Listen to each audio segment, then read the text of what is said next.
I would like to fulfill the request of a friend who just sent me a message and would like to hear what I've just said in English, being the day that commemorates Eros. And I do have it in English, and here it is. It is our destiny to fall in love with what tends to flee from us. That which whimsically exists, the intangible. As Socrates substantiates in Plato's Symposium, we long for that which we do not possess. And on that longing, we embroider our dreams, our most ambitious expectations of life. It leaves a bittersweet taste in the palate of our soul, though, for just as we think we are within reach of its essence, it is consumed into oblivion, for the permanence of Eros remains unattainable. As extreme as it may sound, testimonial to its validity are all that the great loves recorded in history, be they fictitious or not. One not only need reflect on affairs like those of Orpheus and Eurydice, Romeo and Juliet, Apollo and Daphne, Paris and Helen, Antony and Cleopatra, comparing them for their abrupt endings. They all bore death and destruction, the element of their greatness and the consequence of their unfulfillment. The winged god is a fleeting god, and this is why he has wings, always armed with a bow and arrow. And he's a Parthian archer of a deity, whose essence is the hunt. It is no wonder he is depicted with his bow and arrow, therefore. Nor can we avoid its sting and consequent wound if his dart strikes home, whether we are hurt by the idol of our fancy due to rejection, or feel deeply disappointed when the model of our dreams falls quite short of our expectations, once we strip it of the mystery our mind's eye has weaved it in, because human imagination is much stronger than the material world encompassing our reality. Perhaps, as Aristophanes humorously, but not without metaphorical validity, states in the Symposium of Plato, we all hail from androgynous creatures that were once content in their wholeness, never desiring anything since they possessed everything in their state of completion, being both male and female. In fact, they possessed such strength in their bisexual form that they aspired to climb to the heavens and dwell amongst the gods. Seeing this, Zeus decided to weaken them by splitting them in two, severing the one part from the other, the male from the female respectively. Since then, each part has sought to reunite itself with its missing half, its kindred spirit, so to say. And although this search may, more often than not, prove to be vain, so much creativity is born out of it.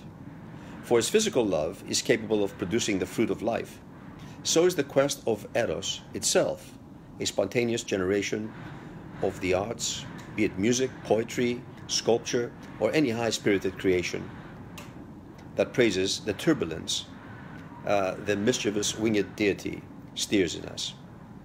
Besides, only the love-stricken are capable of offering a flower without the slightest pang of obligation, and only they, the love-stricken, can truly boast of altruism in their acts, of self-sacrifice, regardless of the consequences. And why not? All is forgiven in his name, in the name of Eros. And even the extreme actions of one smitten by the god's dart are deemed to be not less than heroic. Hence the ancient Greek saying, Eros, the one unvanquishable, slip of the tongue, unvanquishable in battle. According to ancient Greek religion, Eros was the first god in creation. And how could he not be, since nothing can be conceived without him? He bore light, and light in turn gave birth to the first gods. According to Hesiod's Theogony, but also the Orpheans before them, his original name was Phanes. Phanes in Greek means he who reveals.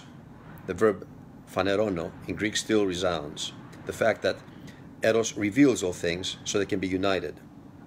Eros, according to Hesiod, pre-existed the universe, and although he cannot have direct offspring himself, he is the driving force that unites all other forces and urges creation.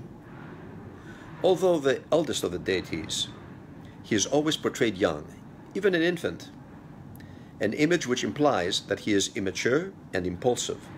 And indeed, the love-stricken of any age feels like a child and behaves accordingly in his infatuated state, smitten by the god's dart.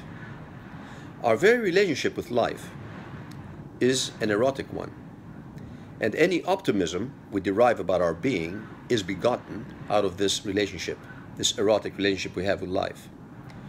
We are no less in love with the nature of ourselves than Narcissus was with his own reflection in the pond. It is through this measure of ourselves that we seek the desirous mate of our dreams, whom we consider to be more perfect than life itself, since on him or her we project the delusion of our own supposed perfection. And it really is a delusion, since we attribute to the object of our desire elements that we essentially need to achieve completion. And this is why Socrates, through Diotima, states that Eros is actually the child of poverty, always requiring something that he does not possess. Therefore, we truly fall in love with that which we do not possess. The remaining question is, since what we do not possess always changes, like a fleeting dream, do we ever fulfill our quest? Allow me to read a poem that I wrote about Eros, if I can find it in this book here, which I wrote many, many years ago. 1994, in fact. What's Eros but the substance of a wandering dream in flight, a dream that nourishes that deity with its luminescent light? Interprets he the universe through mesmerizing eyes, and looks upon the attire of souls beyond their mortal flesh, which palpitate deceivingly in their organic mesh.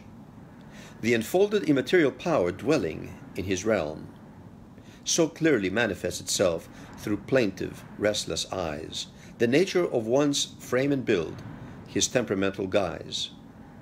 Oh, what's existence other than a biorhythmic dance, a soul-composed choreography of an erotic trance? Voices, human utterances, libations to the god, are all a song in timpani, a symphony in praise, a bittersweet sad melody, Eurydice to raise. Poetry interprets this enchanting dream in words, distilling its ethereal substance into fluid of life that nourishes the winged god in his perpetual strife. Speaking of Eros, I would like to close. Oh, by the way, this is the 14th of February, and everybody is in a state of passion, and it seems that the god of the sea is also in a state of passion, as I will show you the tempestuous waters of the sea. About 10 foot scale.